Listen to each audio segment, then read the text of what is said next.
హనుమంతుడు రాముడు కలిపి యుద్ధం చేస్తే ఈ విశ్వంలోనే ఎదురు ఎవ్వరూ నిలవలేరు.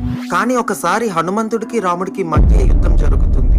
కాశీకి చెందిన యయాతి అనే రాజు ధర్మాత్ముడు, శ్రీరామ భక్తుడు. ఒకసారి నారదముని చెప్పిన మాట విని విశ్వామిత్రుడు యయాతి రాజ్యం లోపలికి వచ్చినప్పుడు యయాతి విశ్వామిత్రుడికి సరిగ్గా అతిథి మర్యాదలు చేయడు. దాంతో కోపగించిన విశ్వామిత్రుడు శ్రీరాముడి దగ్గరికి వెళ్లి యయాతిని చంపమని చెప్తాడు. విశ్వామిత్రుడు శ్రీరాముడికి గురువు చెప్పిన మాట వినాలి కాబట్టి శ్రీరాముడికి ఇష్టం లేకపోయినా సరే అని ఒప్పుకుంటాడు.